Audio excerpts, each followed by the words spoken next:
Yes, I am Okay. in your hands. Okay. So, good afternoon, dear MGIMO friends, dear students, dear listeners. First, let me introduce myself. My name is Anna Subotina.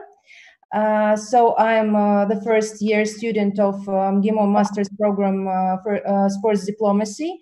And at the same time, I'm the advisor to the executive director of the Russian Union of Martial Arts. And today we're delighted to welcome all of you at the lecture titled European Commission Sports Unit Features of Work and Project Management. And I have a great honor to present you our speaker, Mr. Yves Le Lostecque, who is currently head of the sport unit in the European Commission. So Mr. Le Lostecque studied public, international, and European law at the University of Rennes, and he started his career in the French National Ministry responsible for youth and sport. He joined the commission in 1993, where he worked as a lawyer and DG internal market. And now, if nobody's mind, I give the floor to Mr. Le Lostecque. Please, if you may begin. So I think that first I need to switch on the screen, right? Okay. Yeah.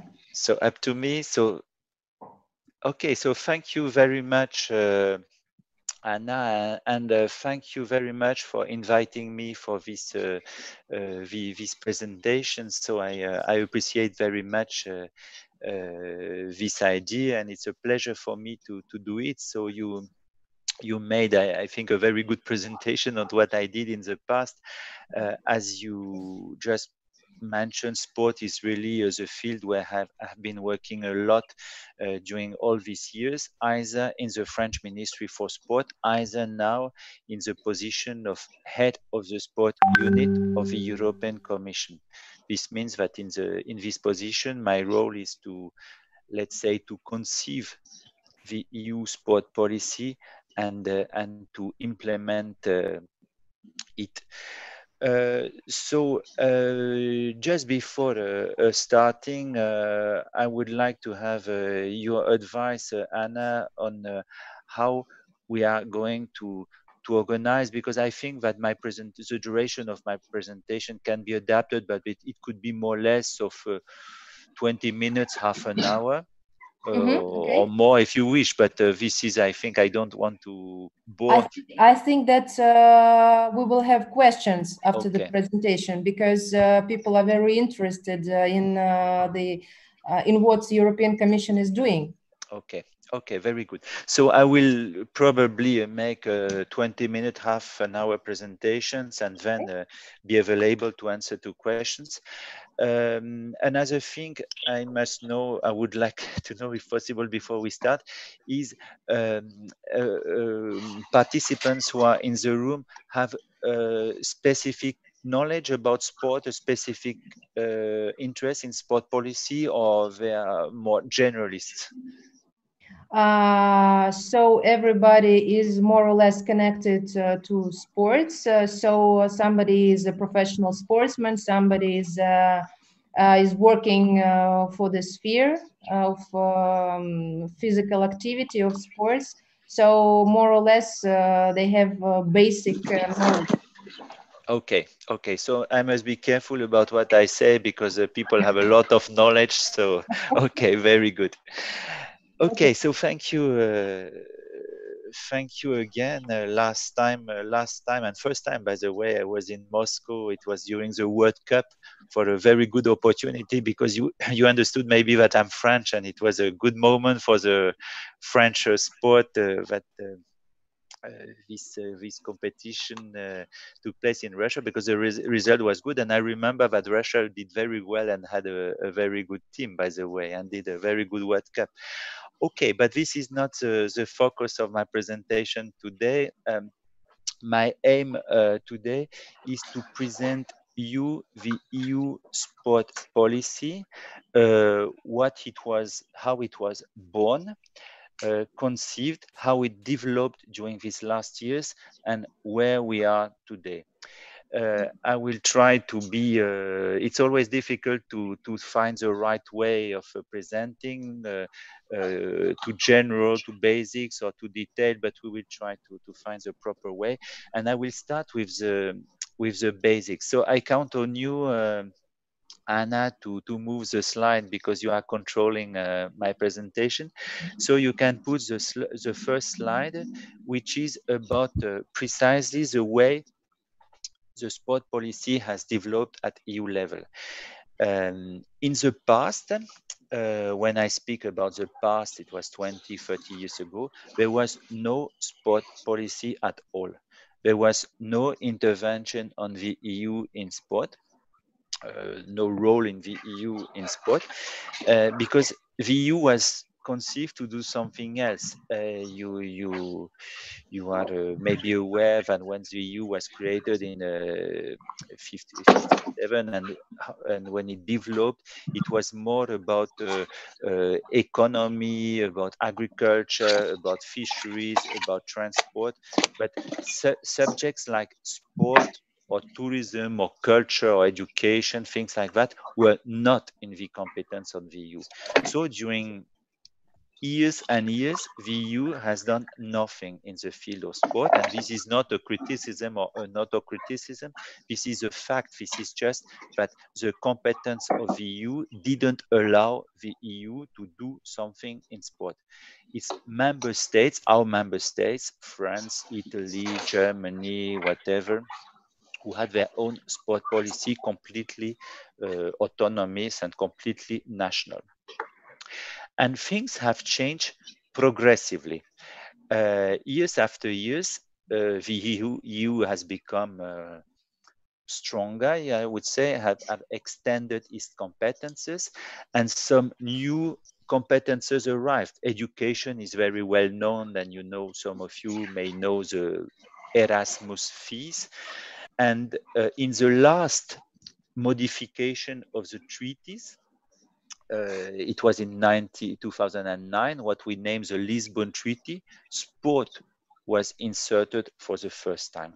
So for the first time so 10 years ago, 11 years ago, sport was integrated in the treaty. So now, and this is recent in the European time, only now, and in the 10 past years, the Commission had a real competence in the field of sport and was allowed and had a legitimacy to do something.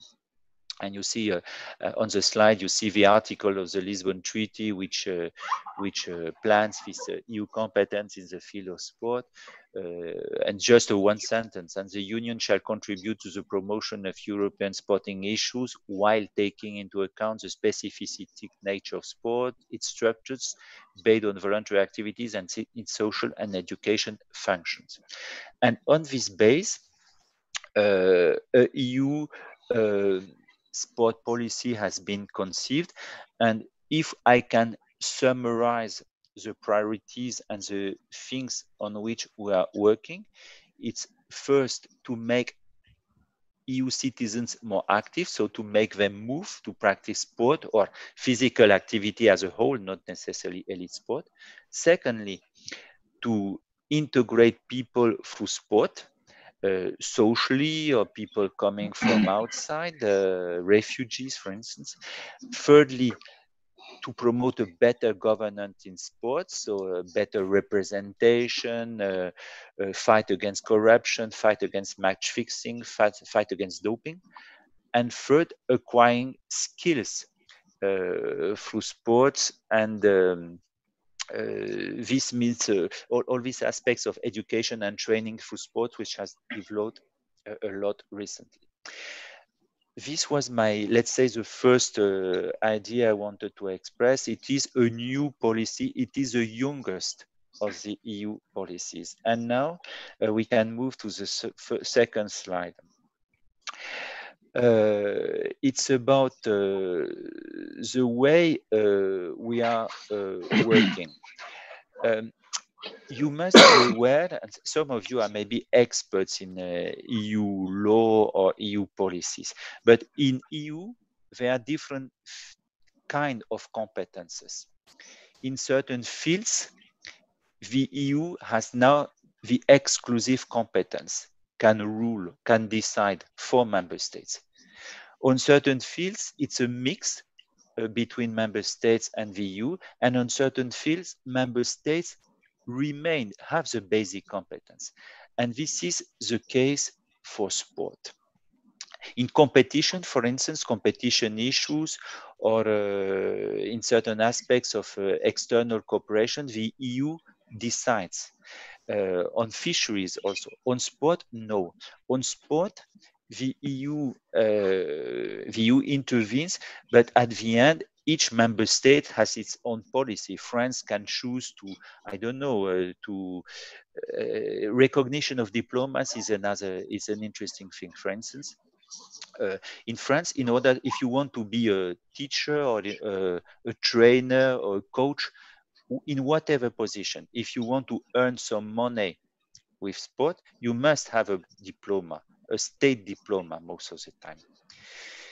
In other countries, in the Nordic countries, Finland, Sweden, this is completely more open. You don't necessarily must have a diploma. This is completely open to the market. If you are good, you succeed. If you are not good, you don't succeed. It's another approach.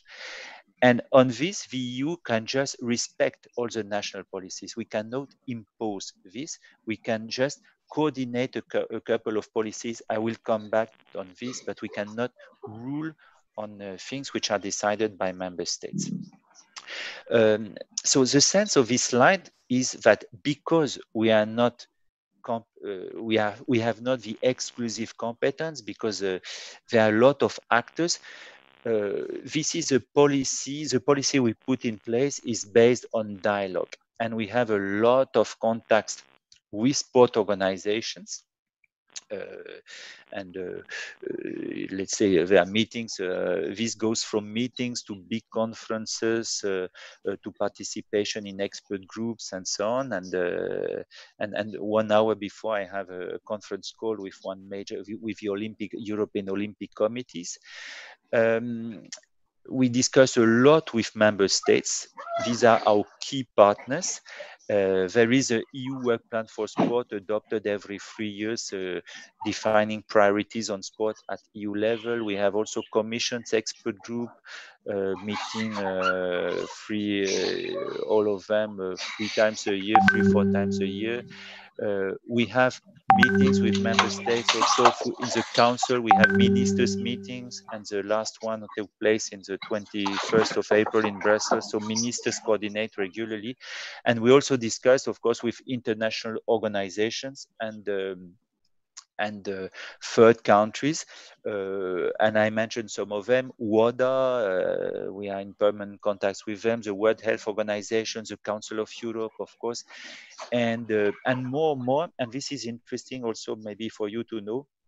During the first years, our activity has been concentrated on Europe because this was our core business. We are the European Union, but more and more, we are in sport. We are open to cooperation with other countries, also because we have more money. In the past, we had little money, so the logic was to dedicate it to our member states. But now we have more financial possibilities, so we will in the future develop cooperations with other countries. So a lot of dialogue is needed, and we go to the next slide about what we do. I will not enter in all details, but in this slide you have the majority or the most important topics on which we are working and which correspond to the 4 priorities I was mentioning. So we promote, for instance, social inclusion for sport. This is a major aspect on our policies. We promote good governance, meaning transparency, democracy in sport organizations and federations. We promote qualification in sport in order for coaches, for instance, to be more qualified. We promote your career of athletes. So this means we promote the possibility for athletes, elite athletes most of the time, to pursue at the same time a professional career or studies. We fight against doping in connection with WADA and the Council of Europe. We promote, this is another key policy, in our jargon, we name it health enhancing physical activity. So in summary, this means promotion of sport and physical activity as a tool for health. We fight against violence in sport. We promote the economic dimension in sport. Very important, because more and more sport is becoming a very serious and representative economic activity, generating money and jobs. And we promote volunteering in sport. So this is all the fields on which we are working in connection with sport organizations and member states. We can move to the other slide, on which I will be very short. So we can just change slide, because there are some, yes, this one, just to tell you that in 10 years, there have been a lot of documents approved, discussed at the European level, and which represent in a way the thinking of the European Union in the field of sport. The most important, I would say, are the European Commission documents at the top. It's not because I'm working for the European Commission, but we are the one defining the policies, and we are the ones having the budget. So of course, our policy documents are very, very important for the EU. But we also finance studies. Other institutions also produce their own policy documents. The Council of Ministers adopt council conclusions. There are resolutions of the European Parliament. There are EU guidelines. So all this stuff, I don't advise you to read all this, certainly not, because these are not very, let's say, fascinating documents. But for those of who are very interested to know what is the position on the EU on this and this, you can find all this in these key documents which were adopted during the last years. So let's move to the next slide. If I would be asked to do what does the EU do in the field of sport in 2 or 3 sentences, I would say that first, we organize the policy cooperation with member states and sport organizations. So we coordinate and we cooperate on all the subjects I mentioned. So this is a policy work, fight against match fixing, doping, violence in sports, social inclusion, and so on. So policy work. And the second thing is budget. We have money, we have a budget, and we support projects. And this is what I'm going to describe you on this slide. We can consider is very little money compared to the budget of some member states, but at the same time, this budget is just for sport organizations. There is no salary to pay, there is no, I don't know, facilities to build. This is just money for sport organization.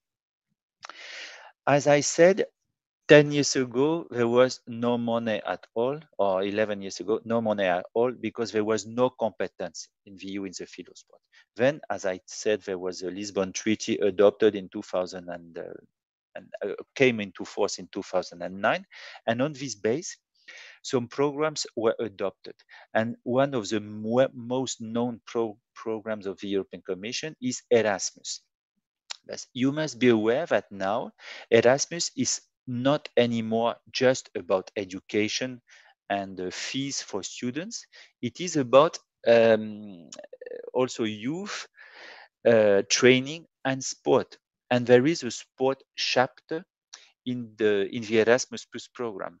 The budget for the 7 years was of 265 million, increasing every year. We started with 19 million in 2014, and this year we have more than 70 million, which will be made available, that we have started to spend to our sport organizations.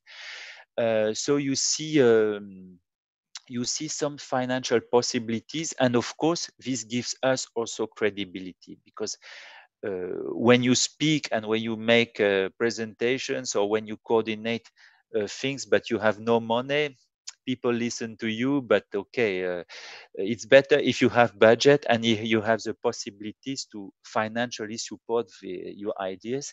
And now the EU has a budget in the field of sport, which has increased. For the first time, we have this money in 2019, and now it's increasing every year. Last year it was 60 million, this year 70 million. And for the next generation of program between 2021 till 2027, we should double this budget. But let's wait the finalization of the negotiation. So we can move slide. And it's just to explain you how we work concerning the spending money. Most of the money, the large majority of the money, 90% of the money, is spent through calls for proposals, through an open and transparent way. And this is not so evident to understand for depending on where you come from, because some organizations and some can think that, okay, I go to visit the head of the sport unit, Yves Le Lostecque, and I say I have a good project, and can you help me? And they think that I can say, yes, of course, I like your project, I take it, or no, I don't take it. This doesn't work like that. This is a very structured and procedural way of doing. And for instance, for the money for the budget 2020, calls for proposals were launched in November. There were deadlines for applications on the 21st of April, very precisely at 5 o'clock. And we received more than 1,000 projects. And now, so my role is just to not to decide, or not to decide alone, is just to chair the selection committee. And now during weeks, if not months, experts and people from the commission are analyzing projects, and results will be made available in September. So this is a very heavy and transparent process, and people cannot come and just negotiate money. And even at the highest level, I have been in different positions working with politicians in the commission, and members of the parliament, or people were coming to the commissioner asking, explaining the project, and even the commissioner can just say, oh, I like your project, or I don't like it, but I cannot decide. Just present a project before the deadline, and it will be analyzed by a jury and so on. So this is a way the money is spent in Erasmus plus sport, but also in Erasmus education, in training. This is a typical way of working on the European Commission. I know it's not the case in our member states. For instance, in France, the minister can decide, oh, I will, for certain process, but I will invest more in this federation, or in this sport discipline, and so on. We can move slide, change a slide, just to explain what sort of project do we finance. We finance, by definition, international project or European project. When I say European, it's not necessarily with all member states, but at least you must have a couple of partners in different member states. We don't finance purely national ideas or initiative. This is a case. This is typically the case of member states. Okay, this is their job. If there is a very good national project, they can finance it, but we don't finance purely national, regional, or local projects. This is not the role of the EU. The role of the EU is to finance cooperation projects. It can be collaborative partnerships, small collaborative partnerships. The difference is just the level of the money we can give collaborative partnerships, it's up to 400,000 euros. Small collaborative partnership, it's smaller, 60,000 euros, and it's less constraining in terms of procedure, and we can also finance events. And beyond this, this is the money open for calls for proposal. And I should add that there is some money that we control ourselves that we can spend on conferences, the European Week of Sport, studies, building networks, and so on. Can we change a slide? I would say just one word about additional financial possibilities. The major part of the budget comes from Erasmus, but we have also every year to implement preparatory actions and pilot projects which are voted by the European Parliament. Every year, our Parliament has, let's say, priorities and chooses some priorities. So year after year, the Commission has to implement these priorities with some additional budget, and we can change a little. We can move to the other slide. And you will have, for instance, you can put the next slide now, and you will see that, for instance, this year. Yes, in 19 we had three actions to implement in supplement. One was sport as a tool to implement for integration and social inclusion of refugees. One was about exchange and mobility in sport, and one was about of prevention of radicalization through sport. And you can move to the next slide. And the next slide is the same thing for 2020. You see every year new calls. There can be a continuity, for instance, refugees, for instance, radicalization, for instance, exchange of mobility in sport. And there is a new one about the implementation of grassroots sport programs and infrastructure innovation. And the way we spend this money is exactly the same as Erasmus+. We launch calls. And for these four priorities, 3 calls have just been launched, and the fourth will be launched next Monday with deadlines just before summer, and the selection process, which looks exactly like Erasmus+. Now to finish in the in 5 minutes, I will finish to allow questions.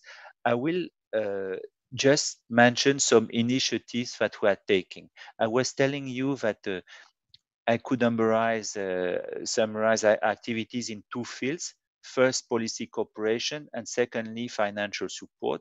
I spoke in broad terms about financial support. Now I will take a couple of words about policy cooperation, and we can move slides. The first initiative I would like to mention when we see the slide is EU. So can we move slide? Yes. Yes, it's not a big initiative, but let's mention it. We have every year a Sport Info Day that we launched some years ago. It takes place every year in January, and it's a place where we explain about financial possibilities. So it's a big event where we discuss and we present to sport organizations the financial priorities for the year. And it's a major event in terms of network. The second event is the EU Sport Forum. This is probably the most important one. Every year in March or April, we have a EU Sport Forum.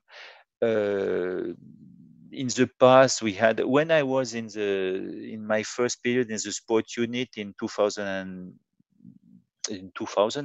we had 100 participants. Now we have last year in Bucharest, we had 600 participants. It was an incredible success. All the top people in Europe in terms of sport. This is a 2 days event where we discussed with sport organizations, with EU institutions, and with member states, all current topics in the field of sport. Unfortunately, the forum, which was supposed to take place in Zagreb in April, has been cancelled this year because of the coronavirus. But in normal time, this is really the key event that we are organizing every year. For those of you who are not perfectly aware of the way of the EU is working, you should know that we change presidency, not president of the commission, but the presidency of the council changes every 6 months. So this month, during these 6 months, is Croatia, and the EU Sport Forum always takes place in the member states having the presidency, so Croatia now, and next year Portugal.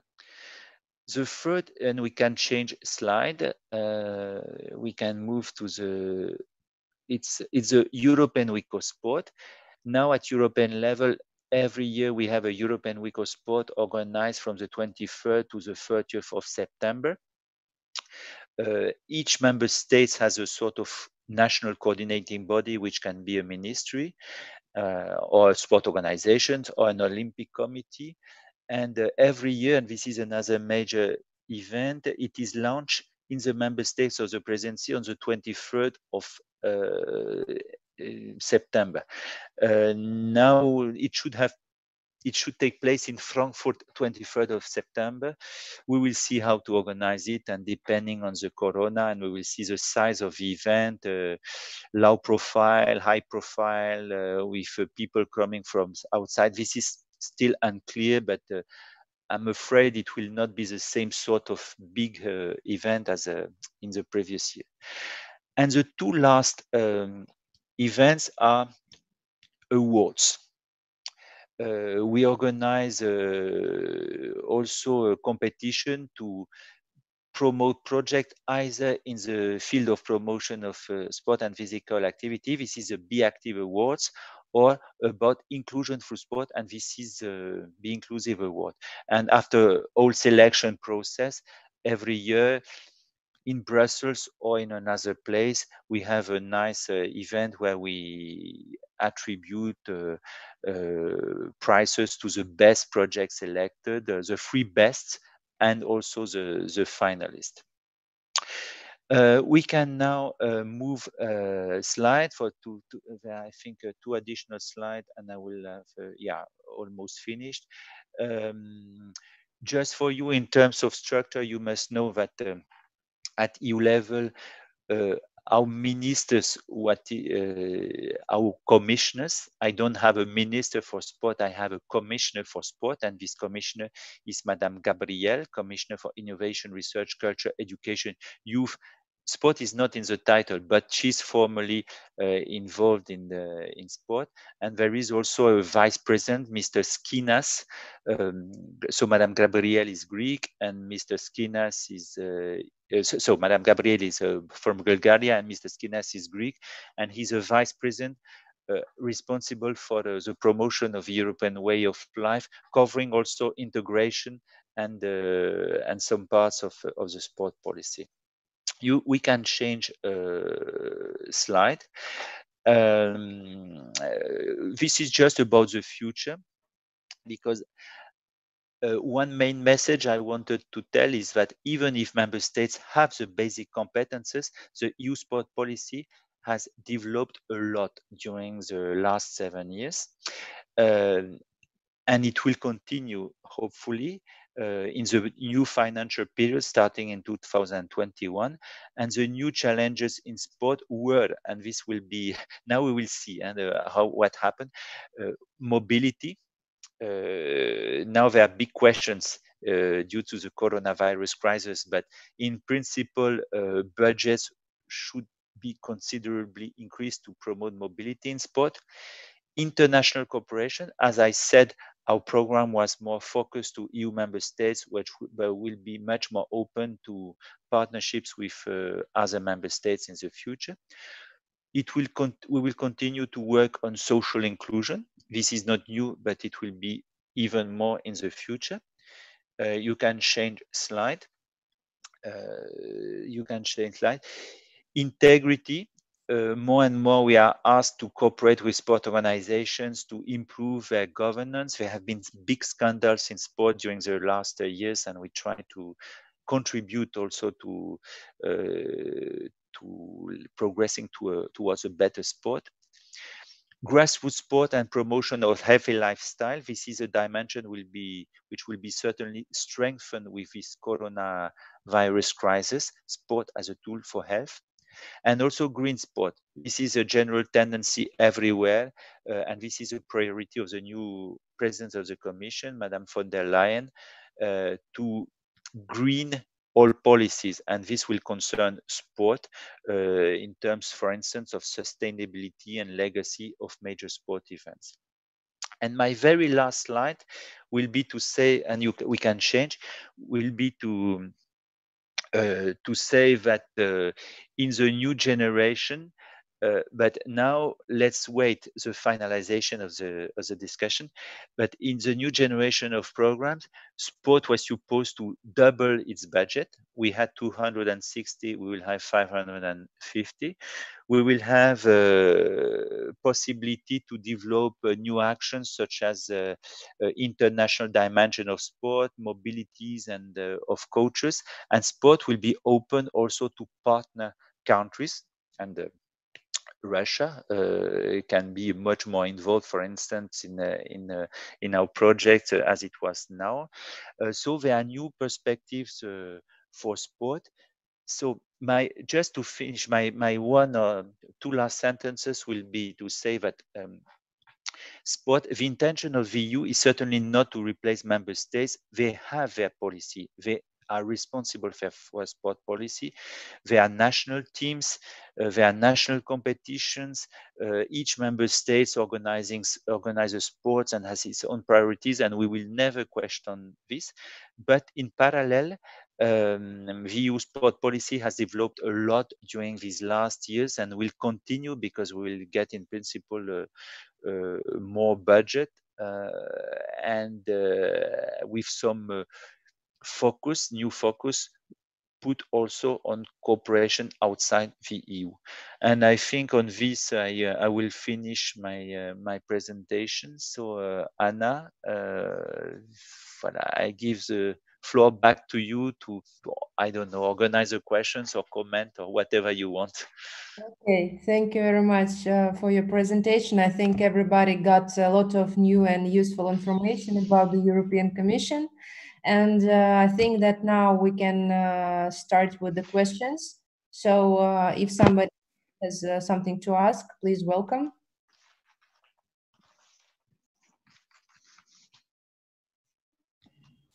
Shall I ask? Yes, sure, you may. Hello, my name is Elena. I'm Anna's classmate, and I have two questions.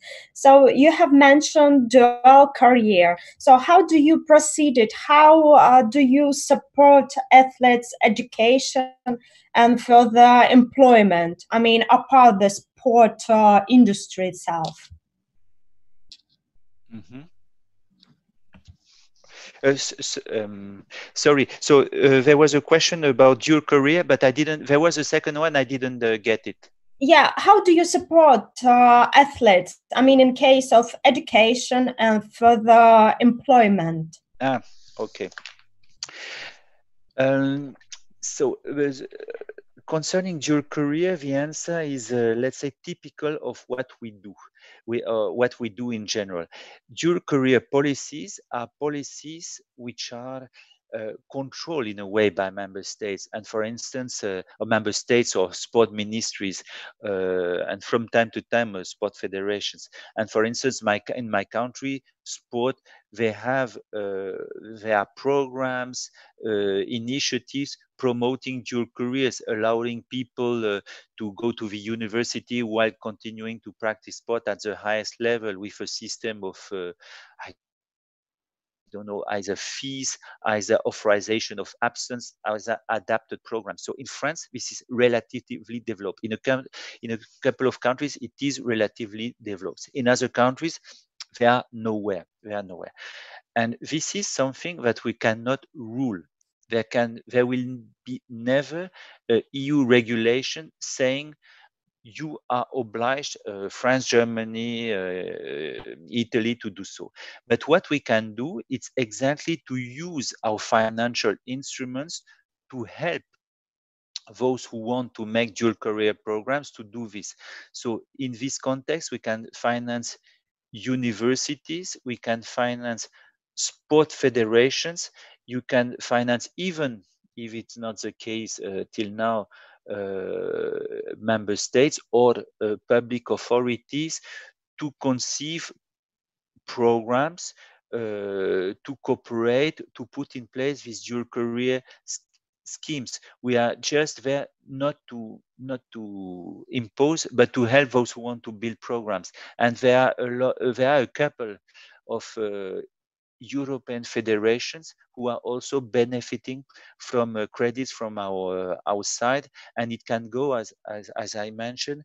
We can finance projects up to 200,000 euros on such priorities, and the support of AFLET. It's here the EU doesn't support directly athletes. We finance organizations. We finance many organizations. Our partners, they are most of the time, so sport organizations and federations. They complain not enough, but okay, they are our primary partners. Municipalities, universities, NGOs, but always structured organizations, not individuals.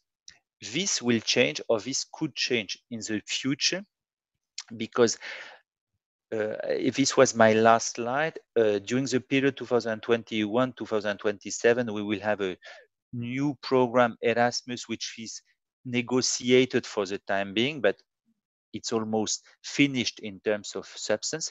And we will have the possibility to finance mobility. The mobility, which is not the case now. So allowing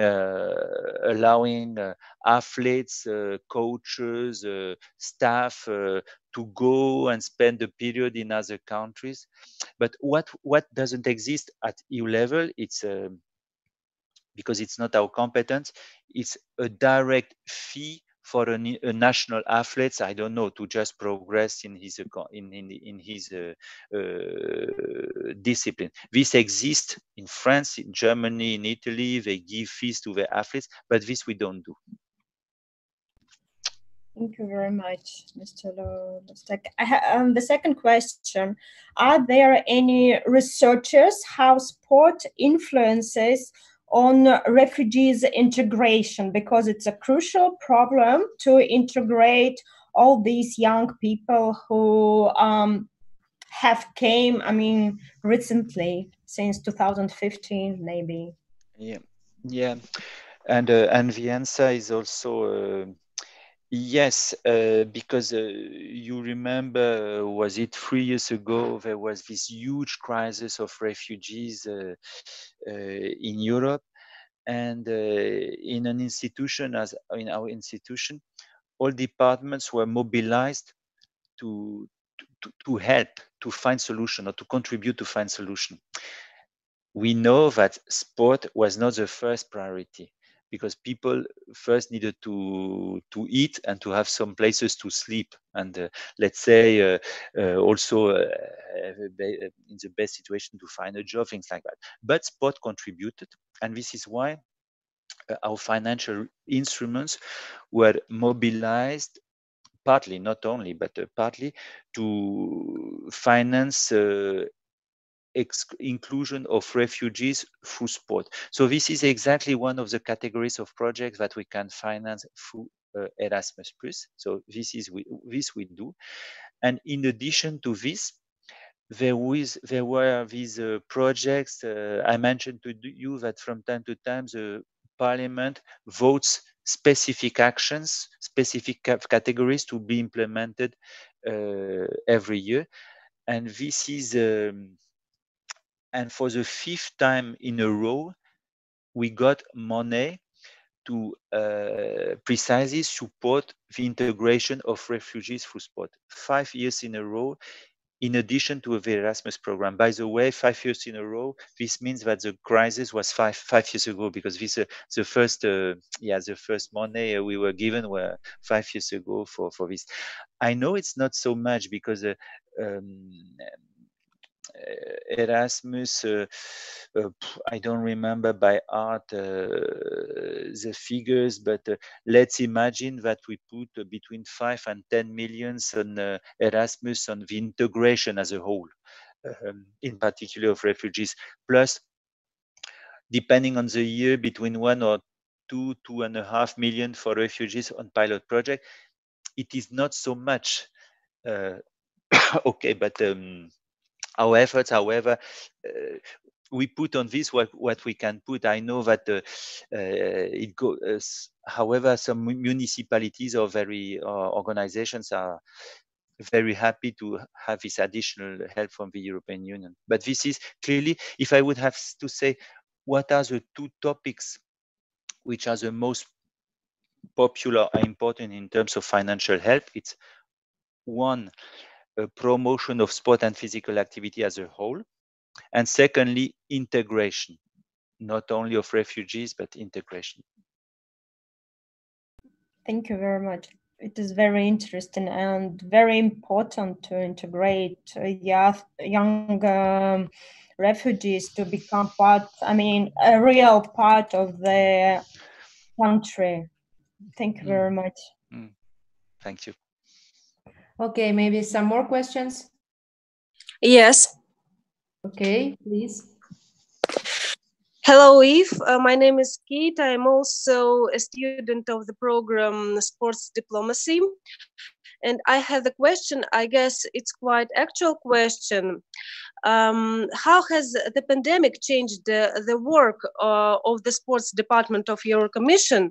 And do you think that there will be changes in your activity after the pandemic? And if yes, what kind of changes? Thank you. Okay, again, a very relevant question, because this is the core of my activity these days, and it has been the case during the last weeks. And I was mentioning that 1 hour ago I was in a conference with the Olympic movement, and this was exactly the topic. What can we do? What are we doing to fight against the pandemic? So, and on this, I can answer, 2, 3 things. First, as a whole, the EU has mobilized, like in the refugees crisis 5 years ago. The EU has mobilized its instruments to help member states and the civil society to find to go out from this crisis, to soften the impact, the economic impact. There has been special horizontal measures taken by the EU in terms of state aid, in terms of additional money for different sectors and so on. But now, if I come to sport, I would say, like in the refugees crisis, that we have been mobilized to and asked to find the way to help. And what could we do? First, there are things that we could not do.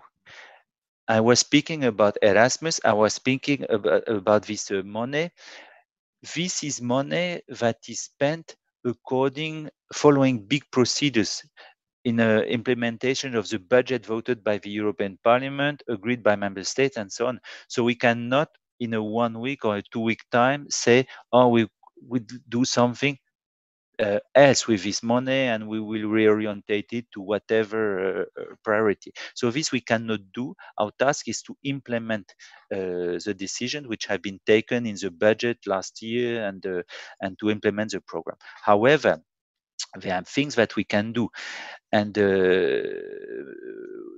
one thing is to be very flexible about precisely the contracts which have been signed, because there are many organizations saying to us, we can just not implement what we were supposed to do because we cannot meet physically, we cannot organize a conference, a meeting, we cannot organize sport activity, so we cannot implement the program.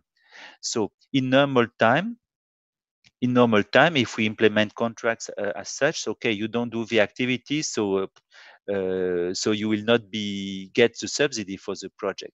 And now in this period, the Commission has found, let's say, ways to implement contracts in the softer way, so they can be suspended. Some organizations say that, okay, we cannot do the job, so we prefer not to suspend the contract. Nothing happens in 6 months, and we will restart in 6 months, not 9 months, 1 year. We can also extend the contract. We can modify it, amend them. So we on an ad hoc base, we are trying to find all the possible ways to help sport organizations who have partnerships with us, not for them to lose this money and not for them to be put in difficulty. This is the first answer. A second answer is that there is no need for us to reorientate the money, because as such, sport is a tool of prevention. So we just want to spend it as much as possible and as soon as possible, just to help sport organizations.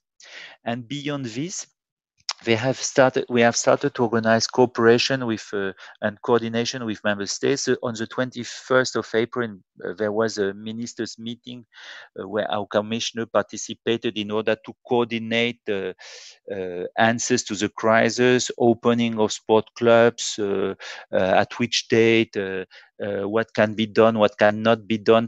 I know that this is just consultation and member states are free to behave as they want.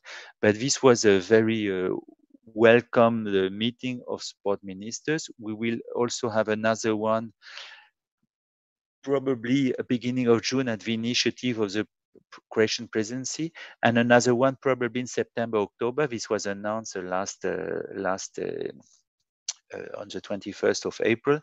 We will, and there are other things that we are doing. We will we will launch a very quick study in order to measure the economic impact on the pandemics on sport. So, but we are speaking in sport, as if you just have in mind the figures I mentioned, we're speaking about 70 million plus the pilot project and preparatory action. So this is a 70 plus a 6 million, so 76. We will not solve the situation with this. So another, and I will conclude on this, my answer. There are also very general instruments applying to all sectors, structural funds, for instance, which are mobilized. They can help to build, I don't know, hospitals and things like that, but they can also help to contribute to sport, to maintain activities. These are not specific instruments to sport, but at the Commission level, there is one anti-crisis instrument adopted, which can be used by sport organizations where they can be supported. But we are, of course, speaking about we are fully aware that the money available will not be enough to solve the situation. But just, okay, my last word will say that we are trying to do our best and mobilizing all energy to, and this is a top priority for the time being. Okay, thank you very much. And we have the second question, and I want to give the floor to the head and the founder of our master's program, Sports Diplomacy. This is Mrs. Елена Пономарева. Елена Анатольевна. Да, здравствуйте. So, hello. Hello. We can hear you, please, your question. First of all, I would like to say that we are very grateful to you, Anna, and to our guest speaker today, because we belong to international affairs and we are students, and I'm the head of the program, the University of International Relations. So my question will be devoted to this sphere. At the end of your speech, you mentioned main directions of your activity in the European Commission. And one of the best way to communicate with your partners and stakeholders, integration, international integration. And you mentioned that currently for Russian companies and Russian maybe institutions, there is an opportunity to participate in some European projects. So I have two questions, in fact. The first, do you have any practice? Do you have any examples how Russian institutions or universities or maybe some other bodies can participate? And if there are any examples, please give us to know. This is the first one. And the second one is very pragmatic and it concerns our students. Can you give any maybe options or some advice or current projects in which our students of international university, which are specialized in sports diplomacy, how can we, our students how can we integrate to your projects and as partners or as participants can give some ideas, experience initiated from the Russian society, from Russian sport. So this is my idea. Okay, thank you very much. I must restrict myself because these are very inspiring questions. I could develop and develop, but we don't have so much time. But I just want to take this opportunity to say that I have a particular interest in what you are doing and in this field of sport diplomacy. Also because I have been working on this 7 years ago. You know, I was saying that I was working for politicians from time to time, and one of them was Tibor Navracic. He was a commissioner in charge of sport. And when he arrived, he decided to put in place 2 high-level groups of highly qualified people to think about 2 subjects and to make proposal to the Commission. One was grassroots sport. How can the EU promote grassroots sport? And the second one was sport diplomacy. And what can we do in terms of sport diplomacy? So during 1 year, I had the pleasure to be the not the pillar, but at least the administrator of this group, which was chaired by Paul Schmidt. You know, maybe Paul Schmidt, who was he was ex-president of the Republic of Hungary, and he was an gold medalist in the Olympics, member of the IOC also. And so this is why I like particularly the subject of sport diplomacy. But now coming to these questions, in the past, so participation of Russian organizations, this will be much easier in the future. We thought, but today I'm not able to give you all details. Why? Because in the past, and I speak about here all this money, Erasmus plus money, we could have partners outside the EU in projects, but they could not lead a project. This means that, for instance, on all the subjects I mentioned, integration through sport, or good governance sport, or volontariat, or whatever, promotion of sport and physical activity as a tool for health, the leader should be necessarily a European organization, a EU organization. And from time to time, for very specific reasons, they chose to involve an external partner. It could be, I don't know, Russia, Ukraine, China, whatever, outside the EU. But just as a partner, so not in a key position. now in the future program starting in 2021, there are three new elements. First, much more money, so much possibilities. Secondly, the clear political wish to open to outside non-EU countries. And thirdly, the possibility for non-EU countries to be the leader of a project. So this will mean that we will have, starting 2021, probably some projects which will be led by a Russian organization. How will be implemented in detail? I'm not able to say it now. Why? Because the program is almost negotiated but not fully adopted, and now things are a little bit reopened due to this pandemic crisis.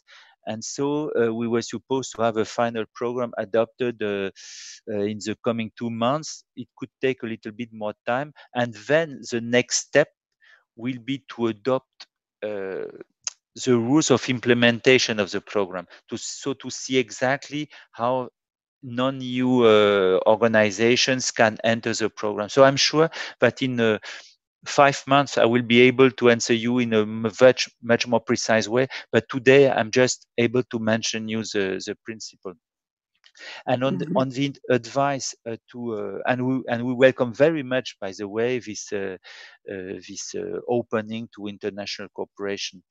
And on the advice, I would say I could give to students. I'm not very at ease because um, I like the subject. I see the potential of what you are doing and the development of this international cooperation and in the field of sport. There are plenty of opportunities and more opportunities in the field of sport at the international level. Sport is growing also in, as I said, economically in terms of job. So there are probably many opportunities, possibilities in the future for people knowing about sport diplomacy, able to speak English, and ready to be to have an an experience outside or in Russia, but in linked with the external countries. But now in detail on how to integrate in how to cooperate more specifically with us, we have to wait a little bit this couple of months, because of course everybody individually can be involved in one project or another. This will be possible, and I'm sure there are people in this room who can be or will have one day this opportunity. You can also maybe use this mobility scheme, which will be made possible also in the next generation of program. But today I cannot be much more precise because we must wait a little bit of this finalization of negotiation. But we hope that some MGIMO students and my colleagues will have any preferences with the project and participation. Okay, so thank you for your answer. And if I understand right, in a couple of months, we can continue our discussion on this, right? Sure, because thank you very much. First, I'm happy to be with you, really. And secondly, we are in very moving times. A new commission. So a new commissioner. So this is new for me. And the ex-commissioner, I was meeting him 3 times a week. The new commissioner, I almost not meet her because there was a pandemic. So new commission, new commissioner, new priorities. But for the time being, everything being re-questioned during these pandemics. And at the same time, we are preparing all the future for 21, 27. So a lot of things are happening and will happen in the coming months, and with possible big changes. So that's why I tell you today about the situation today. In a couple of months, I could say something either different, hopefully not, either much more precise, which will be probably the case. Okay, I hope we will do. Thank you very much. Thank you. And we also have, I see that we also have one question from Alina Baglai. So Alina, please, your question. Hello, thank you for a very interesting and informative lecture. I'm a student at the MGIMO European Studies Institute, and I have one question. Will the European Union provide support, including financial support, to the European Olympic committees, sports clubs, and federations that suffered during the crisis caused by coronavirus pandemic? As you know, some countries have already asked for help. Thank you. Yeah. My answer will be based on the current situation. What we will do and what we will continue to do is to support Olympic committees, clubs, and federations, but on the basis of projects selected through all the procedure I was mentioning to you. Projects were just presented. The deadline for Erasmus was 21st of April. There will be deadlines for other courses in the coming weeks, and most of the a part of the stakeholders which will be selected will be for sure Olympic committees, clubs, or federations, and we have the tendency even to try to increase their participation in our programs. Now, if the question is there any specific help from the EU for sport clubs, organizations, associations linked to coronavirus just to survive the crisis? The answer is no, this doesn't exist for the time being. There are general instruments, I have said, structural funds, which can apply also to sport organizations, but there is no EU actions now specifically aiming at supporting IOC clubs and federations just for this reason of pandemics. This exists in certain member states. So member states, as you know, or as you may know, have adopted specific plans for tourism, or for the culture sector, or for the HoReCa sector. Some of them have adopted also specific measures for sport. Specific additional budget have been made available for sport, but this is in our member states. At EU level, there is not at the time being a specific scheme for sport. Okay. Thank you very much. And we have one more question from Facebook. So this is the question from Jose Praya. He would like to ask a question about fight against doping in Europe. Are there any measures against it more than e-learning? Are there any other measures than public exposure that are used within Erasmus Plus sport program? May I ask you to read it again, please, Anna? Okay, so he would like to ask about fight against doping in Europe. So the question of doping, are there any measures against it more than e-learning? Are there any other measures than public exposure that are used within Erasmus Plus sports program? Okay. On doping, what I can say that this has been a field of work on the EU during the last years, exactly with the two tools I was mentioning. A couple of projects which are financed in Erasmus Plus are on cooperation in the field of anti-doping. So we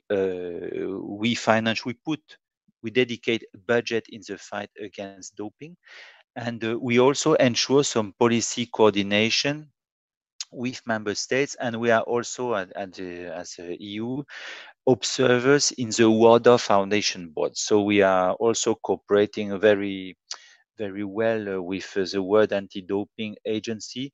So this work is a permanent work, will continue. We are just an actor.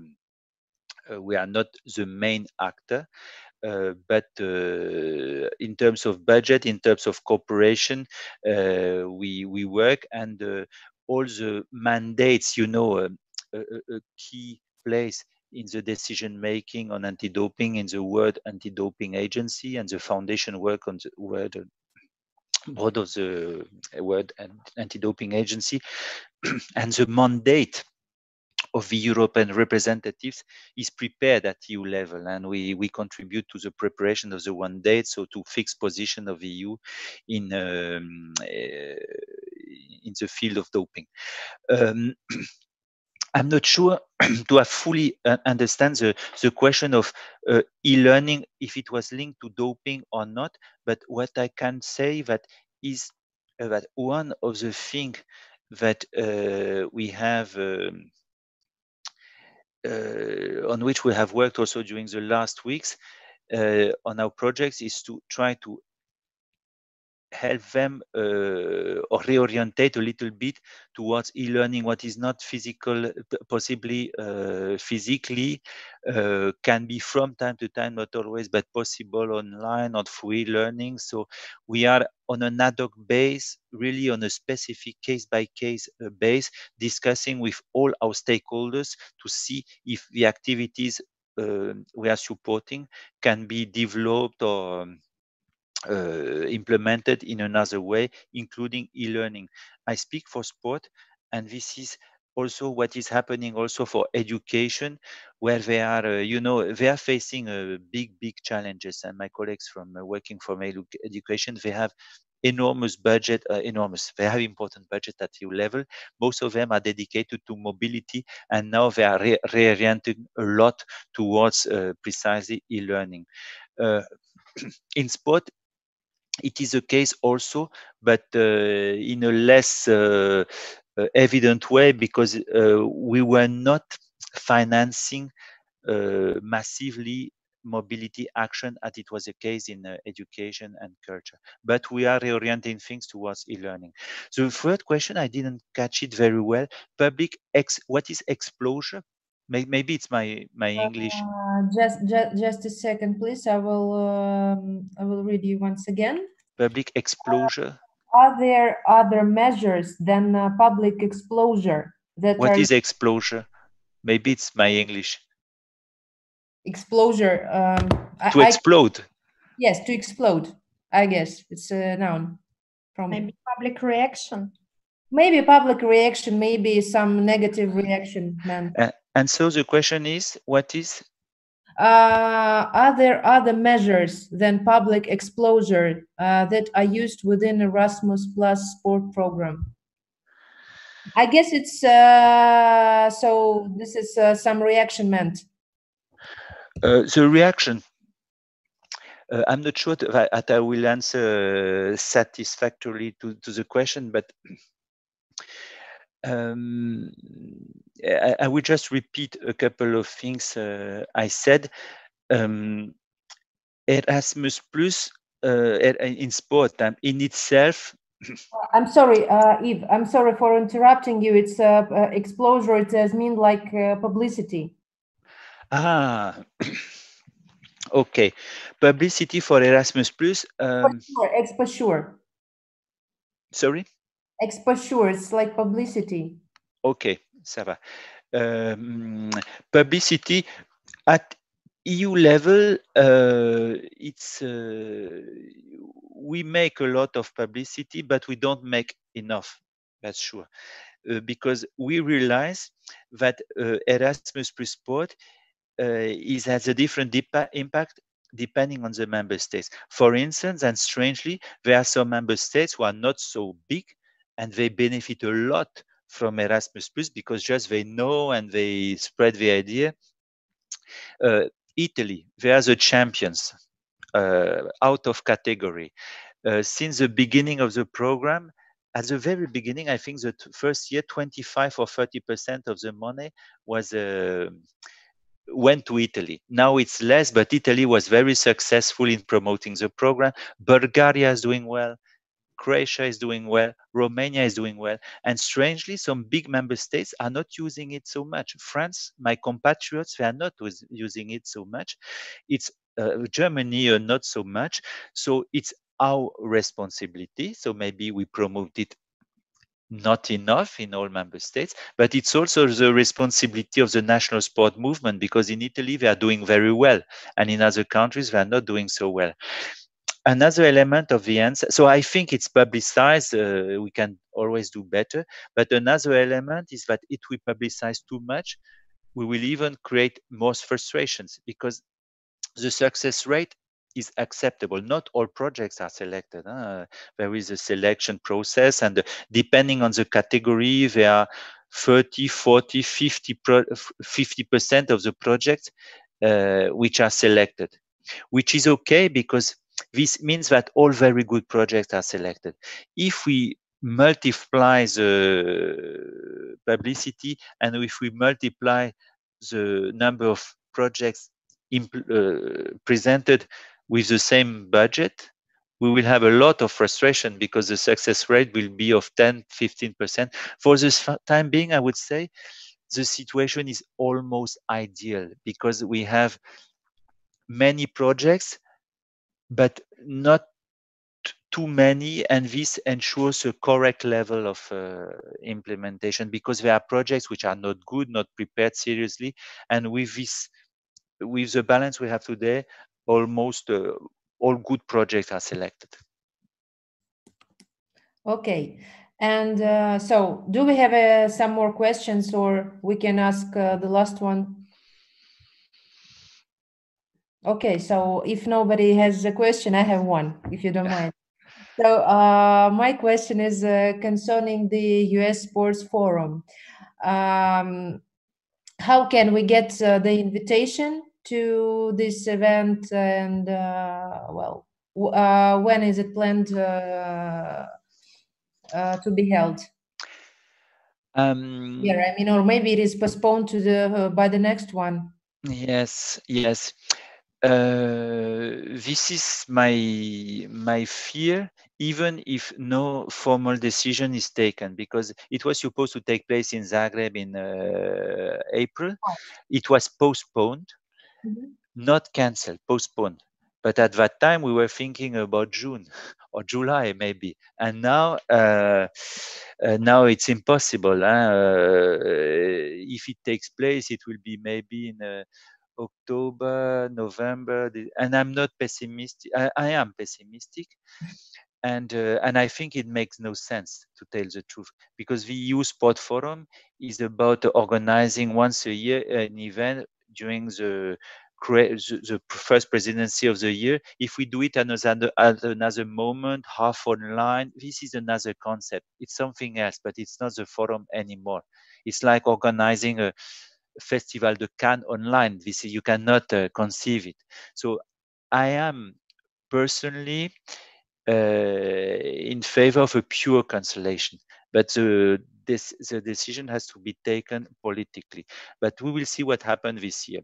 In any case, there will be one next year, probably in Portugal, except if all the rules change. And how to be invited?